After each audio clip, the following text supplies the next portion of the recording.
High বন্ধুরা, আজ তোমাদের জন্য একেবারে নতুন ভিডিও নিয়ে চলে এলাম। আশা করি শেষ অবধি শুনলে তোমাদের ভালো লাগবে। তাহলে চলো বন্ধুরা, আজ আমি আমার জীবনের একটি বিশেষ মুহূর্তের কথা বলবো, যেটা আমার এক মাসির মেয়ের সাথে কাটানো কিছু ঘনিষ্ঠ সময়। সে আমার থেকে 1 বছরের বড়।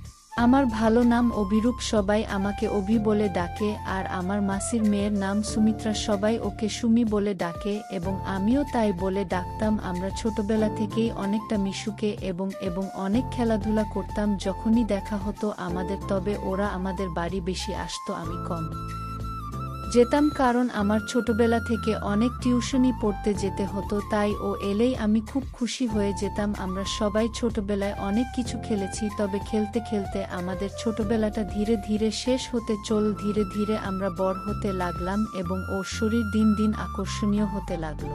আমার বয়স যখন 1-6 ও তখন 1-7, এবং তখন থেকেই ওকে পুরো 2-0 বছরের যুবক লাগতো। যাই হোক, গল্পে আসা যাক। ওর মা বাবা আমার বাড়িতে আসলে ওর মা বাবা রাতে নিচে ঘুমাতো, আর আমার মা বাবা উপরে যেমন ঘুমায় সেখানেই ঘুমাতো, আর ও আর আমি উপরে অন্য একটা রুমে ঘুমাতাম। আমার একটা রুম ছিল, তাই ও আমার সাথেই রাতে থাকতো। ছোটবেলায় আমরা একসাথে ঘুমালে তেমন কিছু মনে হতো না, কিন্তু যখন বড় হতে লাগলাম তখন ওর দিকে আমার নজর পড়ল।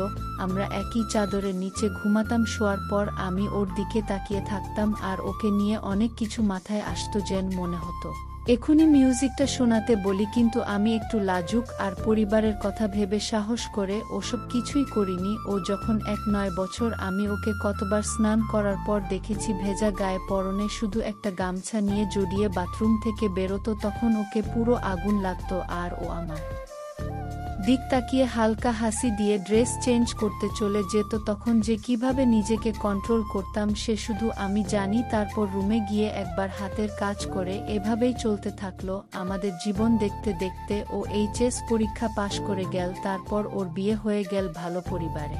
তারপর থেকে ও কম আসতে লাগলো, আমারও ভালো লাগতো না, তাই আমি মাঝে মাঝেই চলে যেতাম ওদের বাড়ি। একদিন থেকে আবার চলে আসতাম। প্রায় 3 মাস পর শুনলাম ওর স্বামী অন্য শহরে চলে গেছে কাজের সূত্রে, এবং প্রায় 1 বছর পর আসবে। তাই ওর স্বামী যাওয়ার পর আমাদের বাড়ি আবার আগের মতো আসা শুরু করলো। আমারও বেশ ভালো লাগতো ও আসলে, তবে বিয়ের আগে আসলে যেরকম হাসি খুশি থাকতো, এখন কিন্তু অতটা খুশি ওকে দেখাতো না। আমি বুঝতে পারলাম যে ওর মন খারাপ ওর স্বামী নেই বলে, আর স্বামী না থাকার জন্য শারীরিক সুখ থেকেও বঞ্চিত। তাই আমি ঠিক করলাম যে আমাকেই এবার কিছু করতে হবে। সেই সুযোগ আসতে বেশি দেরিও হলো না। আমার মা ডাক্তার দেখাতে অন্য শহরে যাবে প্রায় 1-0 দিনের মতো, তাই বাড়িতে আমাকে একাকে থাকতে হবে। তাই আমি মাকে বললাম যে আমার অতদিন একা থাকতে ভয় লাগবে, তাই তুমি সুমিকে বলো কিছুদিন আমাদের বাড়িতে থাকতে।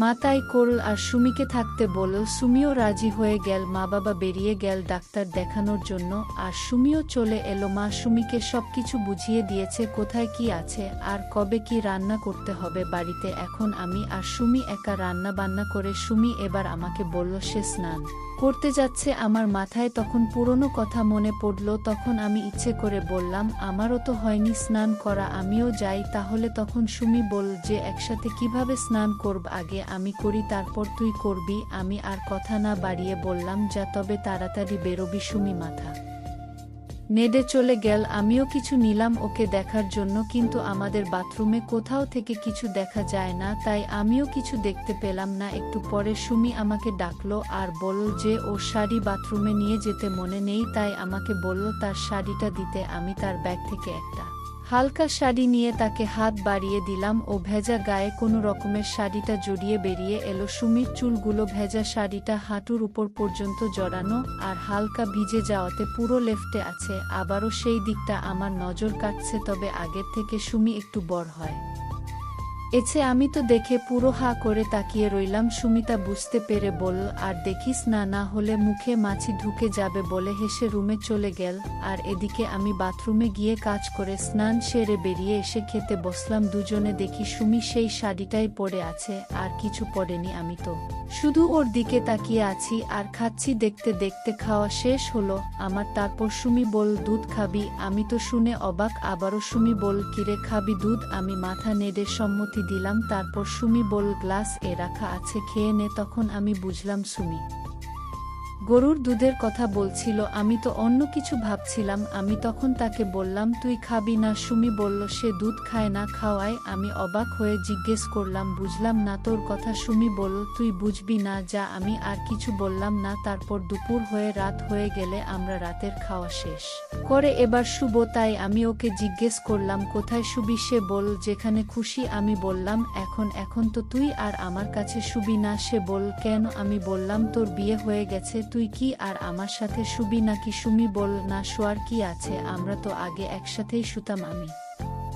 বললাম, তোর স্বামী জানলে কি ভাববে? সে বলল, স্বামীকে কে জানাবে? আমি বললাম, কেন তুই? সুমি বলল, আমি কেন জানাতে যাব? আমি তখন বললাম, তাহলে কি আমরা একসাথে আগের মতো ঘুমাবো? সুমি বলল, তোর কোনো অসুবিধা না থাকলে আমার কোনো আপত্তি নেই। কথামতো আমরা দুজনে শুয়ে পড়লাম একটা বেডশিট গায়ে ধাক্কা নিয়ে নিলাম। সুমি আমারকে পেছন করে শুয়ে আছে আর আমি দেখছি ওকে। সুমির শাড়িটা পিঠ থেকে পুরো সরে গেছে। একটু পরে দেখি সুমি নড়ল।